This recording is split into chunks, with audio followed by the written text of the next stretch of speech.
کچھ دروازے یا کچھ راہیں جب اللہ بند کر دیتا ہے تو ہمیں لگتا ہے کہ وہ ہمیں سزا دے رہا ہے، ہماری دعائیں نہیں سن رہا، جو ہمیں چاہیے وہ نہیں دے رہا، جبکہ کچھ راستے ہماری ہی بہتری کے لیے بند کیے جاتے ہیں، کیونکہ آگے جا کر ہمیں ان سے زیادہ تکلیف ملتی ہے۔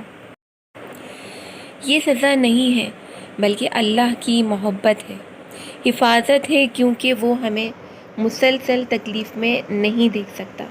ہمارے فیصلے ہماری چاہت کے مطابق ہوتے ہیں، جبکہ اللہ کے فیصلے ہماری بہتری اور ضرورت کے مطابق ہوتے ہیں، لیکن ہم یہ بات اکثر بھول جاتے ہیں۔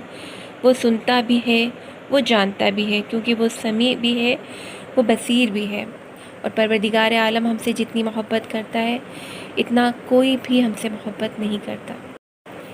اگر کوئی دعا قبول نہ ہو تو سمجھ لیں کہ اس میں آپ کی ہی بہتری ہے۔ پروردگار عالم کی ہر کام میں کوئی نہ کوئی مصلحت پوشیدہ ہے۔ صبر سے کام لیجئے، ایک وقت آئے گا سب بہت اچھا ہو جائے گا۔